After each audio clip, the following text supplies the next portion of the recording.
The Arts Centre, Erin Jackson and Jane Parfitt. Welcome back, Jane.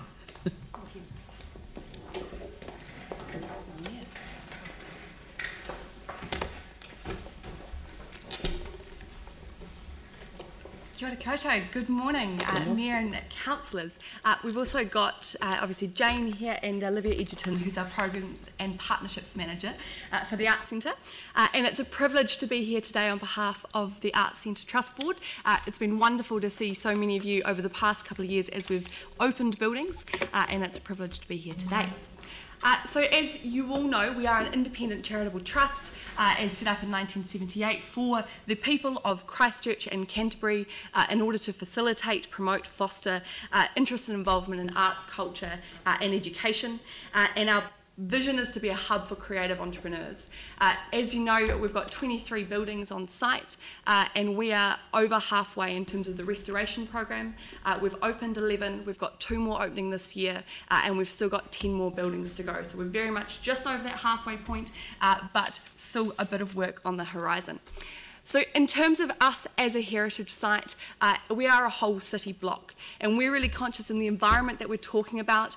Christchurch has lost close to 50% of its heritage buildings within the central city, which means that out of the retained heritage fabric in the central city, we're about 15% of that.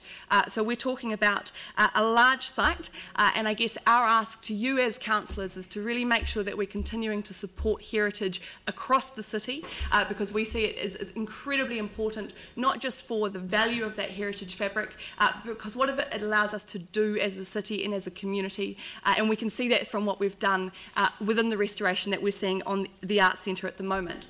So in terms of that whole city block, the 23 buildings, we're at the point where we're looking at the fact that we've got all of these amazing videos. We thought we'd do some pictures for you because we know that you've had a long time listening to lots of submissions, but to look at some of the progress that we've made, but then also to look at some of the work that has to go. So some of the work that you're seeing on the slides today is the work that's won national and international awards and recognition for that work that's been done, which is the largest neo-Gothic collection of buildings of the kind in the country, and one of the largest stonemasonry projects, restoration projects in the world. So in terms of how we're going and where we're at the moment, we're really proud of the fact that last year in 2017 we had more than 500,000 people through the site, which when you think about the fact that it's still only half the site, we think is pretty great. Last month we had 40,000 people through the Boys High building alone. So people are coming back, they're engaging, they're loving what they're doing, and they're loving to see our tenants and engaging with the site as well. And so we think that's really, really important, and we've included some of the great activities, and we've seen you at events, but there's lots of amazing things happening on the site itself. But then we step back and we look at what's actually, I guess, the wider picture, and that's obviously the long-term plan and what we're seeing for the city. We would say that heritage is absolutely essential. And when we look at the number of $697,000 proposed in terms of heritage generally, we would ask you to reconsider that and to look at how we can support the activation of more heritage sites, because we don't think this is a zero-sum game. This is about all of us that have the ownership or the guardianship of heritage to look to how we can activate and restore these sites, given that we have lost so much. So we see that we contribute to all of your desired community outcomes in terms of livable cities, strong communities, prosperous economy, the things that we're supporting and activating within where we are, we see as being really important, both for the immediate aspect of Christchurch right now, but when we look to the long-term future. And when we look to the future, and most of you came through the Great Hall opening in 2016, the emotion was palpable as people who had sat exams, who had got married, who had invested. That's the level of ownership that the community feels over the site that we're talking about, and we want to find a way to make sure that we can do the best possible job restoring this for the future and delivering on those community outcomes that we see as being so important and so in line with what you're looking to do. So at the moment on current investment, the Christchurch City Council supports, it works out to be $4.40 per year per ratepayer, so less than 20% per ratepayer per building.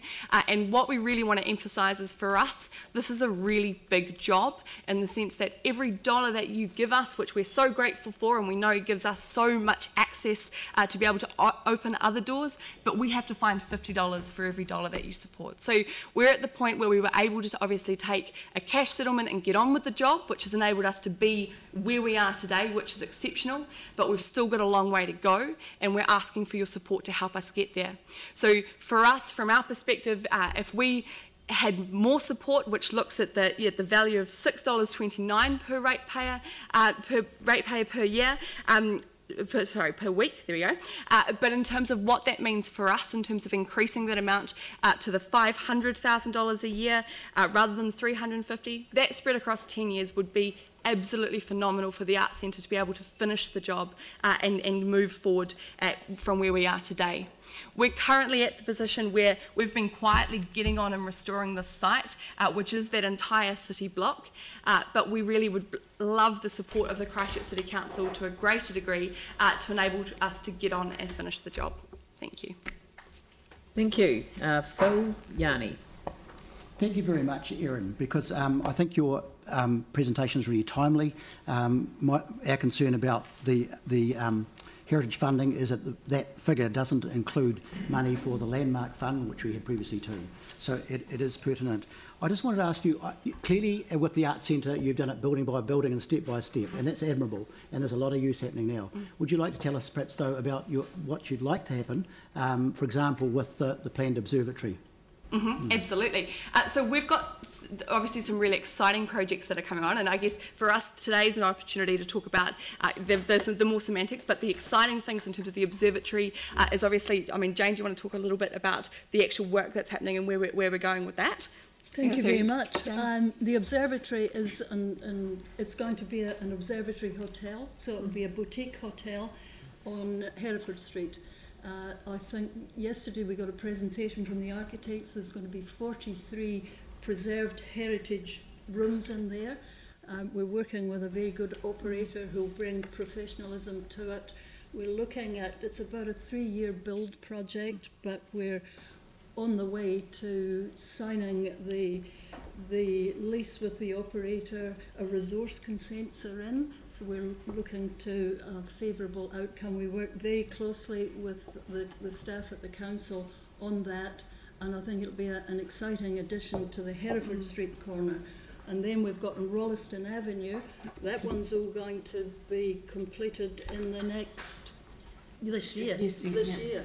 So we'll see an art house cinema going in there, artists and residence apartments up top, 4 of them, beautiful view over the Botanic Gardens, and that'll bring a lot of vibrancy back into that part of town. You got anything to add? Just in terms of the observatory itself is a capital campaign that we will be kicking off in the next couple of months. It's a $10 million campaign, and at the moment we're working hard to see how we can secure some serious funders behind that. We've done quite a large feasibility study that we're closing off at the moment. That's interviewed a number of key stakeholders in the city, the country and internationally in terms of where the appetite is for finding that $10 million. So that will include 2 large educational spaces and of course the telescope, which has been worked on as we speak. Yanni, and if there's time, Dion.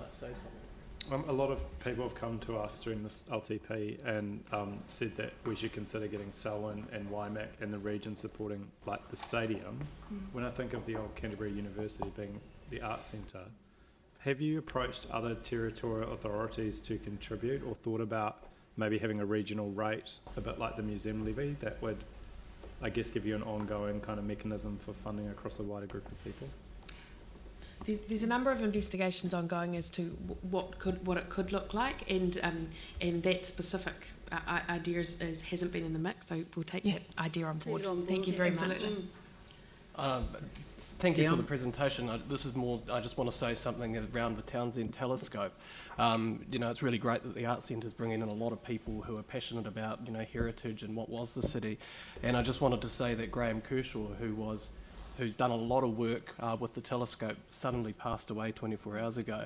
So I just wanted to say, you know, thank you to the work that he has done and recognise the work that he's done, and hopefully that his legacy on what he's been trying to achieve will continue. Absolutely. So when's that? Do you have a time frame for it to be reopened? You know, the telescope to be available for use.